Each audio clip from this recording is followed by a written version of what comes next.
பெரும்பாலான நடவடிக்கைகள் அமைச்சரவை கூட்டத்தில் முடிவு எடுக்கப்படும். ஆனால் மகளிர் உரிமை திட்டம் மூலம் ரூபாய் 5,000 வழங்கியது போர்க்கால அடிப்படையில் ரகசியம் காக்கப்பட்டு வெற்றிகரமாக முதல்வர் அறிவித்துள்ளார். ரூபாய் 5,000 வழங்குவதை தடுப்பதற்கு ஒரு கூட்டம் கிளம்பிச் சென்றது. ஆனால் முடிந்தால் தடுத்துப்பார் என தாய்மார்களுக்கு ரூபாய் 5,000 வழங்கி நிர்வாக திறமைமிக்க முதல்வராக ஸ்டாலின் திகழ்கின்றார். தாயமங்கலத்தில் கூட்டுறவுத்துறை அமைச்சர் KR பெரியகருப்பன் பேச்சு. சிவகங்கை மாவட்டம் இளையான்குடி அருகே தாயமங்கலத்தில் ஊரக வளர்ச்சித்துறை சார்பில் இலங்கை தமிழர் மறுவாழ்வு திட்டம் மூலம் 52 புதிய குடியிருப்புகளை கூட்டுறவுத்துறை அமைச்சர் KR பெரியகருப்பன் திறந்து வைத்து பயனாளிகளுக்கு வழங்கினார். அப்போது அமைச்சர் பெரியகருப்பன் பேசும்போது, மேடையில் சாவிகள் வழங்கப்பட்டு தொடங்கி வைக்கப்பட்டுள்ளது.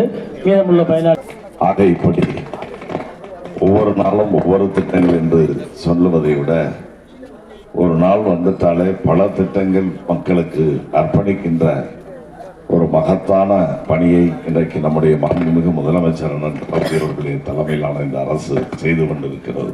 இந்த அரசு பொறுப்பேற்று இந்த 5 ஆண்டு காலத்தில் சிவகங்கை மாவட்டத்தில் மட்டும் 480 வீடுகள் இன்றைக்கு பொதுமக்களுடைய பயன்பாட்டிற்காக அர்ப்பணிக்கப்பட்டிருக்கிறது. ஏறத்தாழ 22 கோடி ரூபாய் இதற்காக முதலமைச்சர் அவர்கள் நிதி ஒதுக்கி செய்திருக்கிறார் என்றால் இதை நாம் மிகப்பெரிய சாதனையாக, மனிதநேயத்தினுடைய அடையாளமாக, நம்முடைய தொப்புள்குடி உறவுகளுக்கு தருகின்ற ஆதரவாக நாம் கருத வேண்டும். சில பேர் சொல்லுவாங்க, வாக்கு அரசியலுக்காக இந்த அரசை நடத்துகிறார்கள், திட்டங்களை அறிவிக்கிறார்கள், தீட்டுகிறார்கள் என்றெல்லாம்.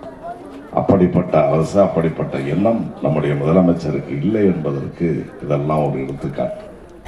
காரணம் என்னன்னா, இங்க இருக்கக்கூடிய இலங்கை தமிழ் மக்களுக்கு, சொந்தங்களுக்கு வாக்குரிமை இல்லை, இதுவரை வரல இல்ல.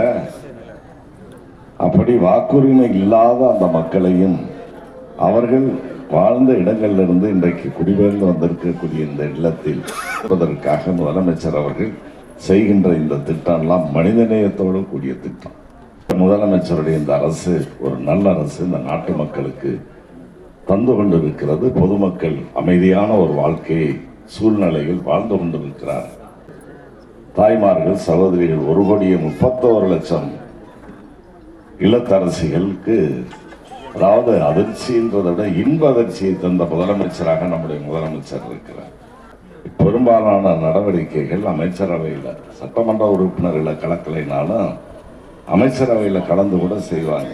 ஆனால் ஒரு போர்க்கால இதுகளில் இராணுவம் எப்படி செயல்பட வேண்டுமோ அப்படி ரகசியம் காக்கப்பட்டு விரைந்து நடவடிக்கைகள் எடுக்கப்பட்டு அறிவிக்கப்பட்டு அது வெற்றிகரமாக அமைந்திருக்கிறதுனா இத்தகைய முதலமைச்சருடைய நிர்வாக திறமையை பாராட்ட மனமில்லாதவர்கள், அத்தகைய முதலமைச்சருடைய மனிதநேயத்தை பாராட்ட மனமில்லாதவர்கள்.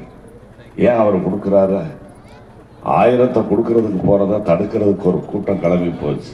அதை கேள்விப்பட்டு, நீ 1000 தடுக்கிறதுனா முடிஞ்சா தடுத்துப்பார், நான் 5000 என்னுடைய பிள்ளைகளுக்கு தருகிறேன், சகோதரிகளுக்கு தருகிறேன்னு சொல்லி தந்த முதலமைச்சருடைய நிர்வாக திறமையை பாராட்டாமல் ஏதோ தேர்தல் வருது அதுக்காக கொடுத்துட்டாங்கன்னா இது எந்த வகையில் நியாயம்? ஆகவே இன்னைக்கு இதெல்லாம் சொல்றவங்க யாரு? 1000 ரூபாய் செய்யறதுக்கு அன்னைக்கு சாத்தியம் இல்லைன்னு சொன்ன அந்த வாய் இன்றைக்கு நான் 2000 தரணும்னு சொல்லுதுன்னா அதை ஏற்பதற்கு தமிழ்நாட்டு மக்கள் தயாராக இல்லை.